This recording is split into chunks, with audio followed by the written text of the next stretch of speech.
오늘 1절에 보면 오순절 날이 이미 이르매 그들이 다 같이 한 곳에 모였더라. 이미 모여 있는데 예수님이 부활하시고 50일째 되는 날이에요. 그러니까 승천하고 며칠이죠? 10일째 되는 날이죠. 그러니까 이제 예루살렘을 떠나지 않고 승천한 다음에 며칠 기다리고 있었던 거예요? 열흘 동안. 정말 거실 같은 큰, 지금으로 말하면 뭐 이거보다 더 컸겠죠? 이런 큰 거실에서 승천하시면서 약속하셨던 성령을 기다려라. 그래서 120명이 기도하면서 기다렸어요. 바로 그날이 이제 오순절, 50일째 되는 날이 됐을 때 호련히 하늘로부터 급하고 강한 바람 같은 소리가 있어 그들이 앉은 온 집에 가득했다. 문은 안 열어놨겠죠? 그래서 우리가 한번 생각해 보자. 다 문은 열어가지고 그냥 뭐 태풍이 불어가지고 그냥 바람이 뭐 갑자기 비가 올라오고 그러나 그런 게 아니라고요. 안에서 기도하고 있는데 갑자기 놀라운 어떤 표적이 임한 거죠. 왜 임했을까요? 몰라, 우리가 성령 받을 때 이런 일이 안 일어나죠. 이들이 지금 예루살렘을 떠나지 말고 성령이 분명히 오시니까 기다려라. 주님의 약속을 받았는데 아무런 표적도 없이 조용히 성령이 오시면 받았는지 안 받았는지, 오셨는지 안 오셨는지 모르는 거죠. 서로, 야, 너 받았냐? 나도 잘 모르겠다. 서로 괜히 의심하고 이럴 수밖에 없어요. 그런데 표적을 동반하고 이때 성령이 오시니까 120명이 다 아는 거예요. 야, 약속한 성령이 오셨구나. 지금 우리처럼 지금 태풍주의보 막 경보가 내려가지고 지금 온 나라가 이거 지금 태풍이 어떻게 될 건가? 30 몇 년 만에 그냥 우리 관통한 건 뭐 처음이다 막 이렇게 언론에서 막 얘기하고 그러는데 그게 아니란 말이에요. 갑자기 태풍이 몰아온 게 아니에요. 그 안에 성령이 오셨다는 것을 그 사인표를 해준 거죠. 이제 너희들 더 이상 기다릴 필요가 없다. 성령이 분명히 오셨다.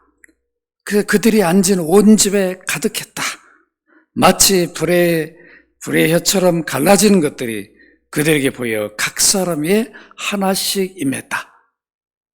그러니까 120명이 누구는 받고 사도들은 받고 평신도들은 못 받고 그게 아니라 120 모두에게 각자가 다 받게 됐어요.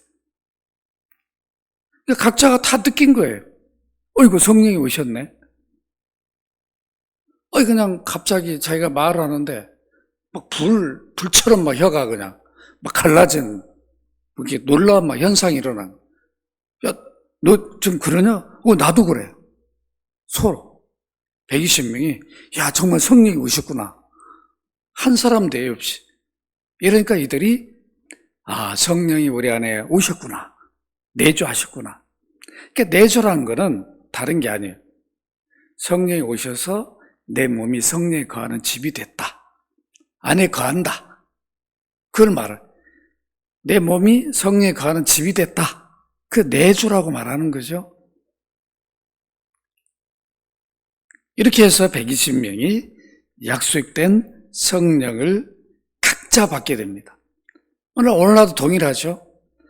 지금은 이제 처음 성령이 오순절에 오셨을 때는 신약시대에 각자 우리 내주하게 오셨을 때는 이런 표적을 가지고 오시지만 그 이후에는 이런 표적이 없이 오십니다. 왜 그러냐면 이미 오셨으니까 이제는 그런 표적이 필요 없죠. 이미 오신 증거를 확실히 갖고 성령을 받은 자들이 이제 나가서 뭐예요? 성령 오셨다는 그 증거를 이제 드러내잖아요. 그러니까 성령 받은 그들이 그 증거를 드러내 주니까 그런 표가 필요 없는 거지. 그 이후에도 성령을 받았다는 몇 가지 증거들이 나온 이유는 왜 그런가?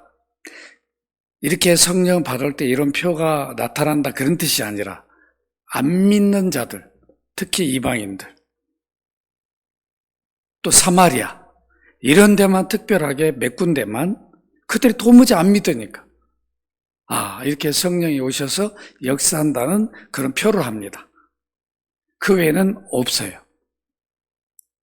그래서 우리가 기도할 때 좀 성령 좀 이렇게 첫 성령이 임한 것처럼 오늘날도 좀 임해 주십시오. 이렇게 기도할 이유가 전혀 없습니다. 이렇게 성령이 각 사람 위에 임하셨는데 내주를 하셨는데 4절에 보면 그들이 다 성령의 충만함을 받았다 이렇게 말합니다. 이 충만, 이 단어 때문에 참 이렇게 말이 많죠? 해석을 잘못해가지고 자꾸 물을 갖다 붓고 또 넘치게 막 붕사들이 그냥 여기 봐라 물이 막 주전자에다가 막 여기 컵에다 막 따르면 이렇게 넘치는 게 성령 충만이다 그랬는데 그게 아니에요. 여기 충만이라는 단어는 이 과거형입니다. 그리고 이미 수동태예요. 그러니까 성령을 받는 거는 내 노력으로 받는 게 아니에요. 이미 지배를 하시는 거죠. 성령이 오셔가지고 우리를 지배하러 오셨으니까 성령이 우리 안에 내주하시면 우리를 지배하고 통치해요. 이거를 충만이라고 말합니다. 그러니까 이게 과거형이에요.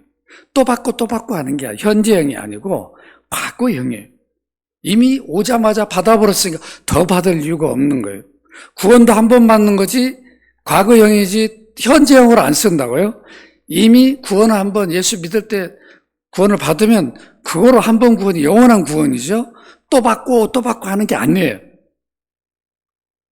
아시겠죠? 그래서 분명하게 이렇게 충만함을 받았다는 것을 어떻게 알 수 있냐면 성령이 수동태로 지배하고 통치하기 위해서 인도하기 위해서 오셨다는 그것이 바로 이어서 말씀하고 있어요. 그게 뭐냐면 성령이 말하게 하심을 따라 성령이 능동이 아니라 수동태라고 그랬죠? 내가 받으려고 받는 게 아니라 오셔가지고 지배해버리는 거예요. 그러니까 오셔서 나를 이끌어버리는 거죠. 능동은 내가 따라가야 되는 거죠. 주님 내가 하겠습니다 뭐 이렇게 해야 되는데 그게 아니라 내 의지하고 상관없이 딱 오시니까 나를 막 이끌어가는 거예요. 그러니까 이 지배를 당해서 이끌림을 당하는 것이 수동태예요. 그러니까 성령이 오시니까 120명 중에 어떻게 합니까? 그들을 가만히 거기서 있게 놔두는 게 아니라 말해 너희 성령을 받았잖아. 어떤 말 해야 돼요? 성령을 왜 오신 거예요? 예수 그리스도를 증거하라고 준 거죠. 증인이더라고. 성령이 너희에게 임하면 너희가 권능을 받고 유대와 사마리아와 땅끝까지 이르러 내 증인이 되라. 그리스도와 이룬 구속사역을 내가 믿잖아요. 그 믿는 것을 증거하라는 거예요. 그 증거에 뭐가 되는 거죠? 도구로 쓰임받는 거예요. 우리가 이 말을 해야 증인이 되는 거죠? 법정에 가면 본 사람은 선서를 딱 한다고. 이거 만약에 거짓을 말하면 처벌받는다. 그걸 딱 선서하고 말한다. 그럴 때 우리 변호사가만 저기 하는 게 아니라 상대편 변호사도 또 물어보고 검사도 물어보고 판사도 물어보고 다 막 물어볼 수 있어요. 근데 자기가 말하는 게 안 본 거는 어떻게 돼요? 거짓말하다가 꼬인다고요. 누가 사람을 시켜놓으면 변호사가 이렇게 말하세요. 가요, 이렇게 말해야지 하다가 다른 분이, 판사가 이상한 질문 해버리면 이게 꼬여가지고 앞뒤가 막 달라. 이거는 본 게 아니에요. 증인은 본 사람은 누가 어떤 질문해도 자기가 봤기 때문에 얘기합니다. 그거는 이겁니다. 그거요, 이겁니다. 누가 어떤 질문해도 자기가 본 대로 사실대로만 얘기한다고. 안 본 거는 이제 막 꼬여가지고 이렇게 말했는데 아까 자기가 말해놓고도 이제 큰일 났거든. 이게 이제 앞뒤가 안 맞는 거죠. 그런데 이미 그리스도의 구속사역을 십자가 피 흘리고 찢기고 부활하시기까지 승천하기까지 120년 다 봤잖아요. 그러니까 성령이 오자마자 야 나가서 말해! 막 나가라고 그러니까 그때부터 이들이 나가서 증거를 하는 거예요. 그러니까 성령은 바로 이 일을 위해 오셨습니다. 그래서 우리가 성령은 약속대로 분명히 오셨어요. 자의적으로 온 게 아니에요. 그래서 여러분들 요한복음 16장 13절 여기 좀 띄어집니까? 같이 한번 읽어봅시다. 시작. 그러나 진리의 성령이 오시면 그가 너희를 모든 진리 가운데 인도하리시니 그가 스스로 말하지 않고 오직 들은 것을 말하며 장래를 너에게 알리시리라. 이미 들은 것을 말해줘. 성령은 진리의 영이에요. 진리가 누구죠? 예수 그리스도가 나는 길이요 진리요 생명이니 그랬죠. 그리스도가 진리예요. 그러니까 그리스도를 믿게 해요. 그러니까 성령을 진리의 영이다 이렇게 말합니다. 또 예수의 영이라고 말하는 이유가 예수 그리스도를 믿게 하니까 그렇게 말하는 거예요. 그러니까 이제 성령은 이렇게 진리 가운데 진리를 믿게 하고 진리로 살게 합니다. 그런데 성령은 스스로 말하지 않아요.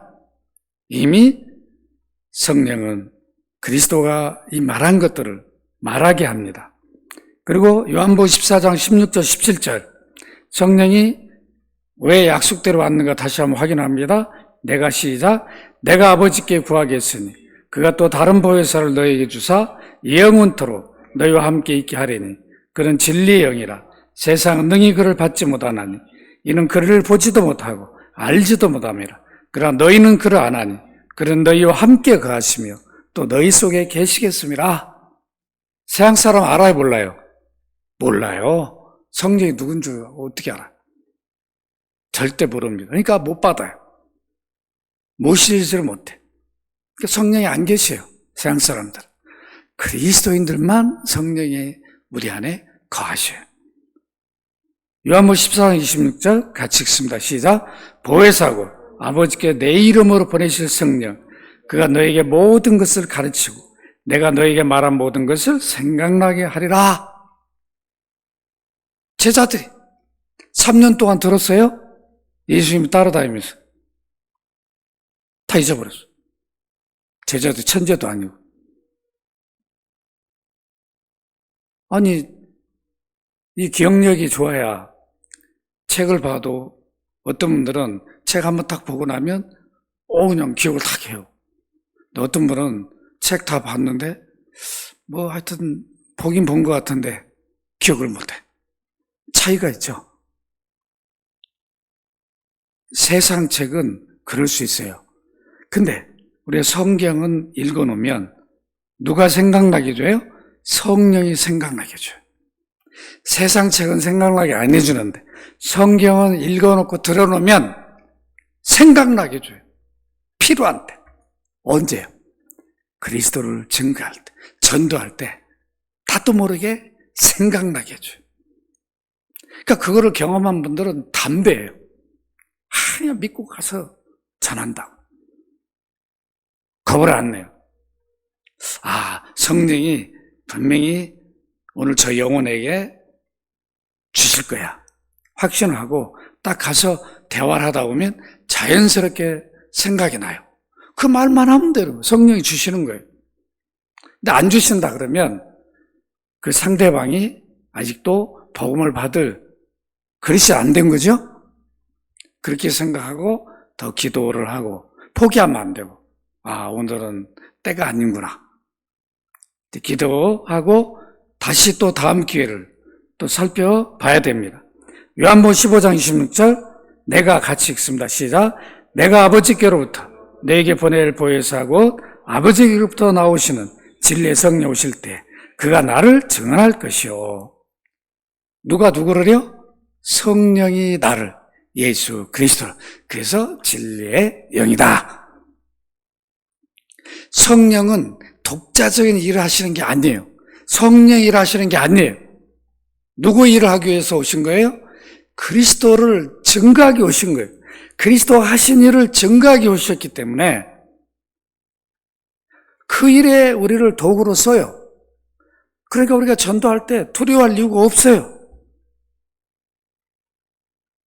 저는 늘 그 경험을 해요. 전 누구 앞에서도 뭐 이렇게 세상 말로 뭐 쫄리고 그런 게 없어요. 누구 앞에서도. 저는 담대하게 얘기합니다. 그러니까 처음에는 뭐 이제 막 기독교에 대한 부정적인 얘기를 막 해요. 불신자들이. 그런데 나중에 보면 뭐 이게 상대가 안 되잖아요. 내 속으로 든다고요. 가만히 듣고 있게 돼요. 그러니까 두려워할 이유가 없어요. 근데 논쟁할 필요는 없어요. 상대가 어떤 예를 들어서 타종교를 갖고 있다. 그럼 무시할 필요는 없어요. 내가 가진 진리만 그리스도만 선포해 주면 돼요. 그죠? 당신 그 종교 그거 구원도 그냥 아무것도 아니야 막 이렇게 해버리면 마음 상하니까 그러지 말고 그러시냐 그러면서 나는 예수 믿고 이런 변화 받은 내가 믿는 예수님이 이런 분이다.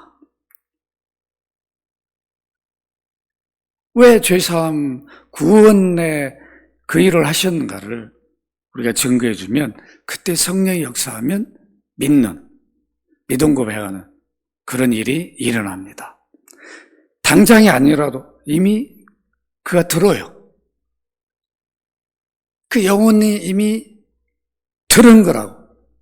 그러니까 언제 열매를 맺을지 몰라요. 그래서 우리는 선포를 해줘야 됩니다. 요한복음 16장 7절 같이 읽습니다. 그러나 시작. 그러나 내가 너에게 실상을 말하노니 내가 떠나가라는 것이 너에게 유익이라. 내가 떠나가지 아니하면 보혜사가 너에게 오시지 아니할 것이요 가면 내가 그를 너에게 보내리니. 그래서 승천하셔서 아버지께 아버지가 구원조의 일을 하라고 보내서 오셨잖아요. 그래서 약속에 따라 보내서 왔으니까 그 일을 다 이뤘다는 걸 승천하셔서 하나님 보좌에 가서 보인 거예요. 그래서 아버지 이제 약속한 성령을 보내시죠. 그 성령이 오순절에 부활 후 50일째 되는 날, 승천 후 10일째 된 날 오시게 된 거예요. 아시겠죠? 그러면 왜 그때는 제자들이 이미 구원 받았는데 이렇게 성령은 나중에 받아서 이게 세컨 브레싱인가? 그게 아니라 이때는 그리스도의 구속사역이 다 완성되지 않은 때니까 성령이 오실 수가 없었죠. 그래서 내가 떠나가야 온다. 그러니까 내가 너희들 곁을 떠난다. 떠난다는 말이 뭐예요? 승천한다는 뜻이죠. 그래서 승천 후에 성령이 오신 것이고 이미 지금은 구속사역이 다 완성됐으니까 완성됐다는 게 뭐예요? 성령이 오심으로 확인해 주는 거죠. 그러니까 지금 이제 우리는 누구나 예수 그리스도를 주라 믿는다라고 고백하면 성령을 즉시 받게 돼 있어요. 그러니까 예수 믿은 다음에 성령 별도로 받는 게 아니라 믿는다고 할 때 그 즉시 받게 됩니다. 그래서 성령 이 받는 표가 로마서 8장 14절 16절이에요. 로마서 8장 14절 16절 같이 한번 읽어보십시다. 무릇 시작. 무릇 하나님의 영으로 인도함을 받는 사람은 곧 하나님의 아들이라. 너희는 다시 무수한 종의 영을 받지 아니하고 양자의 영을 받았으므로 우리가 아빠 아버지라 부르짖느니라. 성령이 친히 우리의 영과 더불어 우리 하나님의 자녀인 것을 증언한다. 여기 하나님의 영, 성령이죠. 왜 하나님의 영이라고 그래야 돼요? 아버지와 아들의 약속에 의해서 오셨으니까. 예수의 영, 그리스도의 영, 진리의 영, 살리신 이의 영이라고. 왜 그래요? 이미 죽은 자 가운데 있을 때 살리셨잖아요. 성령이. 동일한 성령이 우리 안에도 거하시니까 우리가 죽은 자 가운데 있을 때 우리를 살리실 거예요. 그래서 성령은 부활의 보장과 보증이 되는 거죠. 예수 그리스도를 죽은 자 가운데 살리신 분이 성령인데 동일한 성령이 우리 안에도 와 거하니까 우리가 이제 주님 재림하기 전에 다 땅속에 가서 사라졌다 할지라도 죽은 자 가운데 육체가 있을지라도 어떻게 돼요? 주님 재림할 때 우리를 성령이 살리셔버린다고. 그래서 살리신 이의 영인 거예요. 이렇게 아빠 아버지라고 아무나 못 불러요. 성령을 받은 사람, 하나님을 아버지라고 불른다. 오늘 예수 그리스도를 주로 고백한 사람은요, 바로 하나님 아버지하고 기도합니다. 그 놀라운 일이에요. 왜냐하면 성령이 그렇게 하게 해요. 아빠, 아버지. 왜 아빠라고 그래요? 아빠란 말은 가장 친근한 관계라네. 특별한 관계. 분리하고 뗄 수 없는 관계라는 뜻이에요. 아버지와 아들 관계는. 이 족보 개념이 아니라고 그랬죠? 여기 보면 이대훈 집사하고 영빈이가 있는데 영빈이도 하나님 아버지라고, 이대훈 집사 하나님 아버지라고. 그럼 집에서 형님 그러냐고. 그런 족보 개념이 아니란 말. 이대훈 집사도 하나님을 나와 예수 믿으니까 분리하고 뗄 수 없는 관계다. 특별한 관계다. 영빈이도 예수 믿으니까 하나님과 나는 특별한 분리하고 뗄 수 없는 관계다. 이게 아빠란 뜻이에요. 아빠, 아버지란 뜻. 그러니까 아버지, 그러면 귀를 기울이시는 거예요. 그래, 내 아들아. 기도해라. 구해라. 이게 많은 자식들이 있어도 아버지 부르면 자기 아버지만 그 소리를 들어요. 아들 소리만. 그래, 안 그래요? 구원사님 그러죠? 윤자매가 여자도 한 20명인데서 엄마! 딱 부르면 다른 사람 다 몰라도 구원사님 아이고 윤지가 다 부르는 거야 딱 안다. 자기 딸이니까 그 음성을 듣고 알아요. 하나님이 자기 자녀들이니까 자기 자녀들이 아버지를 부르는 음성을 아신다고. 그래, 내 아들아, 내 딸아, 구하라. 내가 귀를 기울이고 있다. 이게 아버지란 뜻이에요. 아빠, 아버지란. 이렇게 기도한 분은 유일하게 겟세마네에서 아빠, 아버지여, 할만하 하시거든. 이 잔을 좀 옮겨주시옵소서. 이렇게 기도했는데 유일하게 하나님을 아버지라고 아빠라고 부른 분이 예수님인데 우리는 양자잖아요. 오늘 보면 양자의 영을 우리가 받았어요. 양자 삼는 영. 예수님은 이미 영원 전에 세상이 지어지기 전에 아버지와 아들로 유일하게 계셨어요. 근데 우리는 예수 믿으니까 입양이 됐어. 양자가 되고 양자도 통일하게 아버지로 불러요. 똑같은 모든 권리 다 줘요. 특권을. 하늘나라도 다, 하늘나라 영광도 다 동일하게 줘요. 이게 복이라고 하는 거죠. 하나님 아버지라고. 창조주가 우리 아버지라고. 창조한 게 아니라 섭리하시는 그 하나님 우리 아버지라고. 우리 가슴을 펴고 살아야 되겠죠? 이야, 창조적 우리 아버지인데. 아니, 삼성 뭐 이런 대기업 총수 그 잽도 안 되죠. 벌벌 떨어지면 이렇게 태풍 올라오면 벌벌 떤다고. 아무것도 할 수가 없어. 대통령? 미국 대통령이 뭐래, 태풍 간다. 조심하라고 막 방송만 하는 거지. 아유, 대비하라고. 장관들한테, 빨리, 가서, 골프 치러 가면 죽어? 다 막. 그래가지고 어디가 막, 이제, 일이 나면 가서, 복구하라, 정신없는 거지. 막을 수 방법이 없어. 대통령이 가지고, 내가 태풍 막을 테니까. 무슨 방법이 있나? 우리 하나님이 그냥 갑자기, 후 하면 불어버리면 끝나버려. 태풍 그런 거. 그냥 소멸돼버려. 우리가 이런 믿음이 없는 거죠? 이런 믿음이 없으니까 늘 벌벌 떨고 그러는데 떨 필요가 없습니다. 이제 이렇게 성령을 받은 이들은 성령의 이끌림 따라 다른 언어로 말하기를 시작했어요. 왜 그러냐? 왜 다른 언어로 말해야 돼요? 아니, 예루살렘의 당시에 유월절 제사하기 위해서 천하 각국의 유대인들은 성령이 되면 최대 명절이 뭐예요? 유월절이잖아요. 다른 절기보다 최대 절기가 유월절이니까 이때는 다 와야 돼요. 예루살렘 성전에. 그러니까 디아스포라들이 흩어진 유대인들이 전도해가지고 유대교를 믿는 그들이 다 와야 돼요. 예루살렘에. 성령이 된 사람.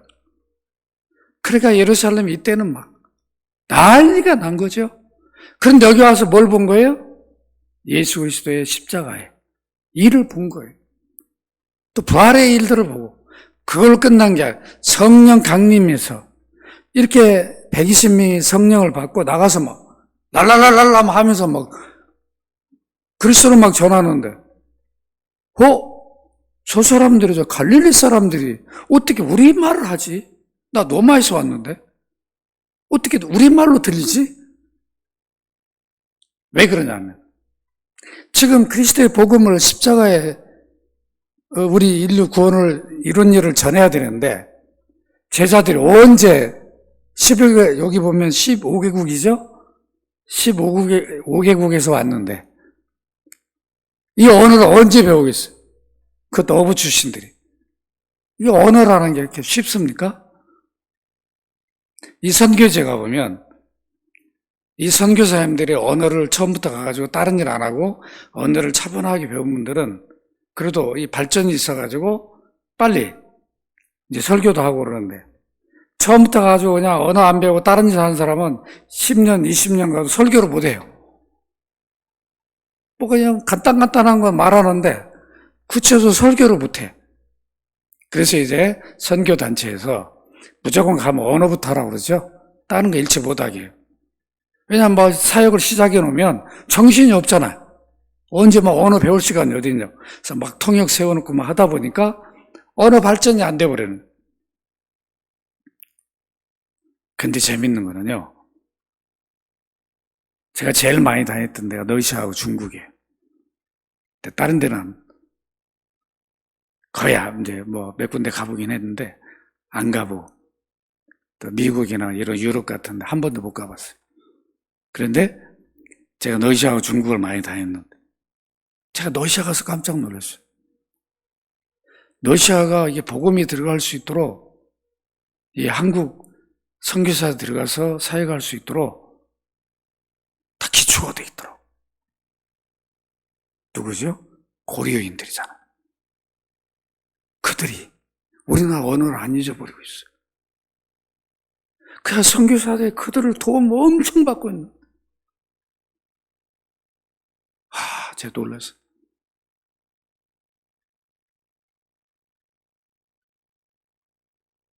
여기 중국에는 누구라고 그러죠?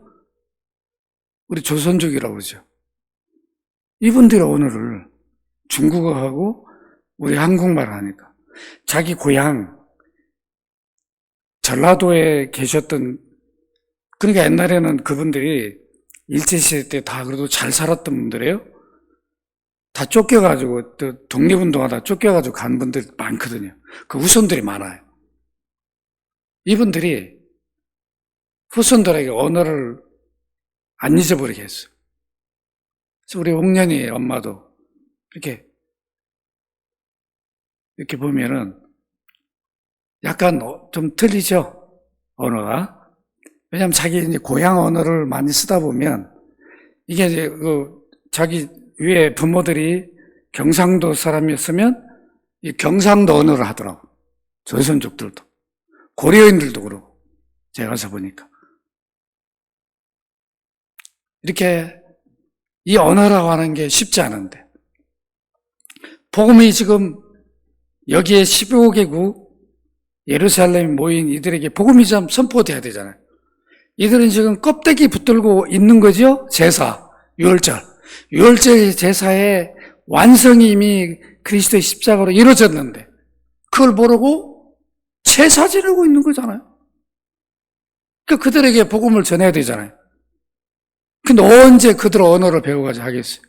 그런데 제자들은 자기 말로 했지만 성령은 역사하셔가지고 그들 언어로 듣게 하신 거죠.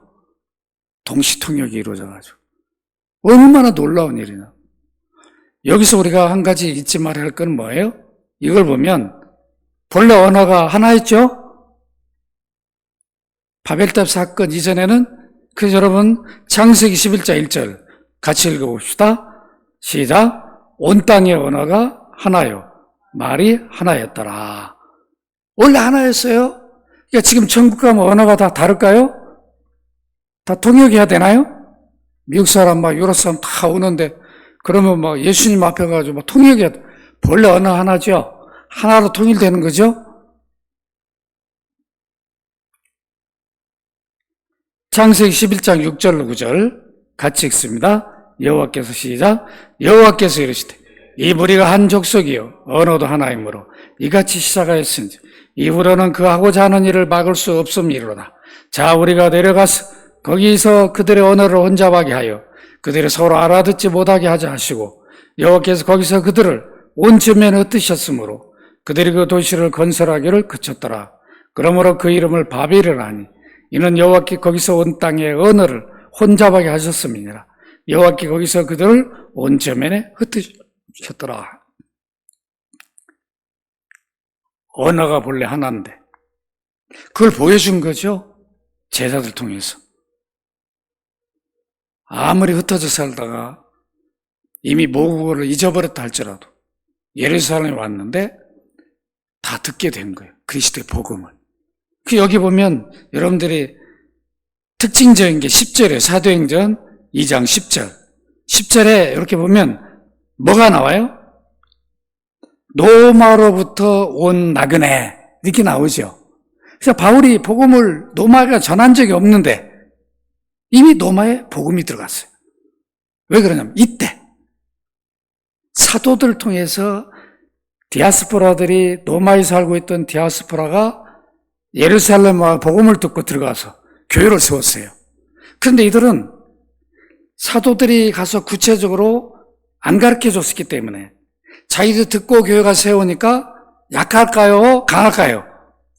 약하죠. 그래서 바울이 내가 노마에 가서 복음을 전해주기를 원한 거죠. 가고자 해도 막혔는데 결국 가죠.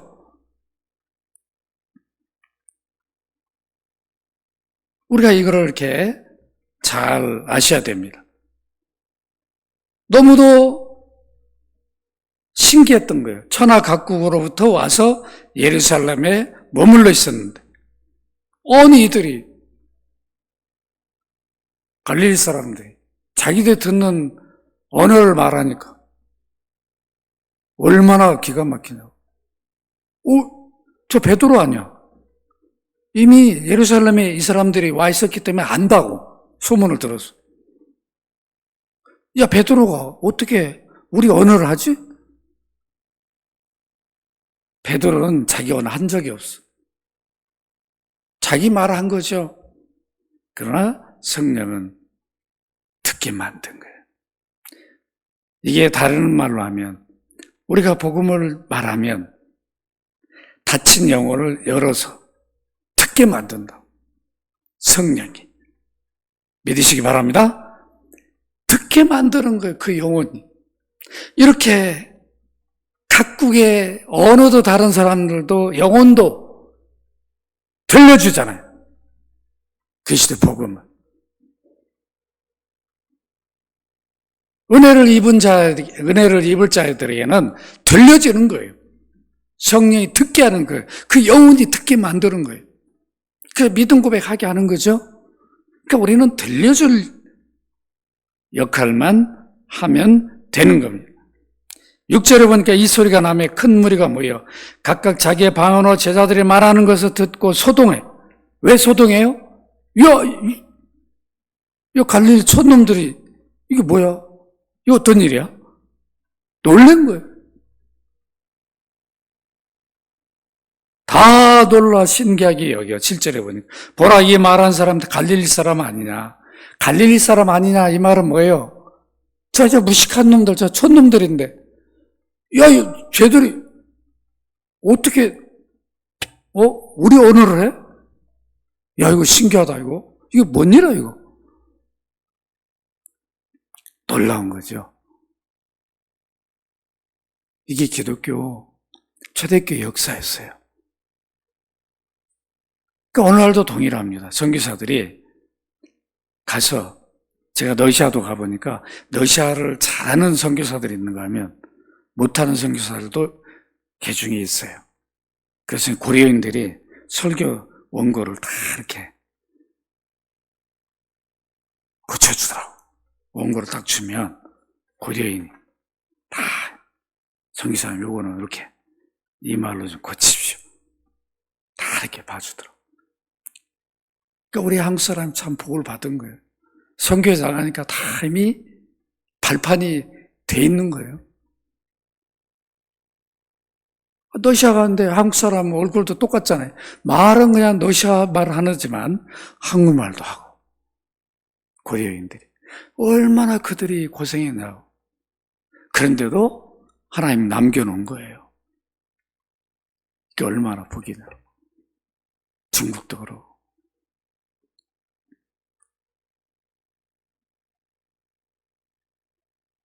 8절은 우리 각 사람이 난고 방언으로 듣게 되는 것이 어뜸이냐. 우리가 다 우리의 각 언어로 하나님의 큰 일을 말함을 듣는도다. 11절. 이 큰 일이 뭐예요? 하나님께서 가장 인류 가운데 큰 일이 뭐예요? 아들을 보내서 인류를 구원한 일이죠. 이 놀라운 큰 일을 목격자들 통해서, 증인들 통해서 듣게 되는 거예요. 그러니까 얼마나 생생하겠냐고. 우리는 성경 가지고 이렇게 해도 어느 때는 생생한데, 자기 눈으로 똑똑히 봤는데, 예수님 만져보고 같이 따라다니고 이야기하고 밥도 먹고 잠도 자고, 우리도 한번 그랬으면 얼마나 좋았겠나. 예수님하고 그냥 하루만 살아봤어도. 그러나 이미 우리는 영적으로 예수님과 한 몸 돼서 살고 있잖아요. 이게 복이라고 하는 겁니다. 다 12절에 보니까 놀라며 당황하여. 왜 그랬을까요? 이런 경험을 처음 하잖아요. 본 적도 없잖아요. 유대교에서 이런 일이 일어납니까? 유대교는 성령을 못 받아요. 예수 안 믿으니까. 못 받으니까 이런 경험을 할 수가 없는 거지. 놀라운 일은 서로 이르되 이 어찌된 일이냐? 유대인들끼리 서로, 야, 우리 유대교에 이런 일이 있냐? 너 들어본 적 있냐? 없어요. 놀랍잖아요. 또 어떤 이들은 조롱이, 야, 쟤들 좀 술 취한 거 아니냐 혹시? 왜 이렇게 생각했을까요? 그 많은 어떤 자기들 볼 때는 수준이 아닌데, 그죠? 갈릴리 촌사람, 요거 정말 형편없는 저런 언어를 말할 수 있는 수준도 아닌데, 쟤들이 이렇게 횡설수설 하는 거 아니야? 저 취한 거 아니야? 이 정도로. 참 대단한 역사였습니다. 오늘 우리는 이것을 잊지 말아야 됩니다. 성령은 약속대로 오셨는데 표적을 동반하고 오셨다. 그래서 오시자마자 어떻게 돼요? 기다리고 있던 예수 믿는 자들에게 각자 내주했어요. 한 사람도 예외 없이. 그리고 성령을 약속대로 주신 목적대로 어떻게 해요? 그들을 이끌어냅니다. 지배하기 위해서 오셨으니까 그들을 이끌어내요. 말해라. 네가 본 대로 말해라. 믿는 대로 말하라. 지배를 당한 대로 따라서 하니까 복음이 증거된 거죠. 오늘날도 똑같아요. 우리가 성령을 믿고 전도하면 되는 거예요. 누가 뭐라 하면 딱 가서 성령님 믿고 갑니다. 제가 만납니다. 말할 것을 주십시오. 생각내 주십시오. 하고 가는 거예요. 딱 가서 얘기하면 다 생각이 납니다. 이런 경험을 꼭 해보시기를 바랍니다. 이렇게 약속대로 오셔서 이 놀라운 일을 합니다. 성령 충만은 다른 게 아니라 그랬어요. 또 받고 또 받고 넘치게 받는 게 아니라 이미 오실 때 지배하기 위해서 수동태라고 그랬어요. 한 번 받음이 다 받음이 또 받고 또 받고 하는 게 아니라 이미 과거형이에요. 이 지배하기 위해 오셨어요. 그러면 우리는 지배를 당하면 돼요. 그래서 초대교회 여기 120명은 지배를 당해가지고 성령이 말하게 하심을 따라 가서 말하라 하니까 나가서 말한 거예요. 그게 우리가 다음 주부터 이제 다음 주 수요일 날 이제 그 현장을 우리가 확인하는 겁니다. 오늘 여러분들이 이 초대교회의 이 일은 그거로 끝난 게 아니라 성령 오늘날도 우리 안에 거하시고 우리가 복음을 선포하면 믿는 자 안에 또 거하셔요.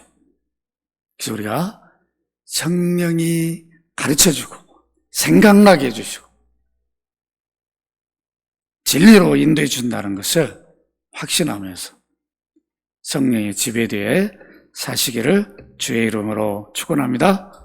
그리고 하신 아버지, 초대교회 120명이 약속대로 성령을 받았습니다. 각자 한 사람도 예외 없이 성령이 내주하셨습니다. 내주하셨다는 표를 하셨습니다. 성령을 받은 120명은 성령의 이끌림을 받아서 지배를 받고 통치를 받아 나가서 하나님의 큰 일인 예수 그리스도가 이루신 구속을 담대히 증거했습니다. 이렇게 해서 초대교회가 시작이 됐습니다. 그 복음이 우리까지 증거되어서 우리도 예수 믿게 하시고 성령을 받는 놀라운 은혜를 주셨습니다. 이제 우리가 해야 할 일이 바로 초대교회 성령을 받은 제자들이 행한 것처럼 그리스도를 증거하는 증인의 삶이 되게 하여 주옵소서.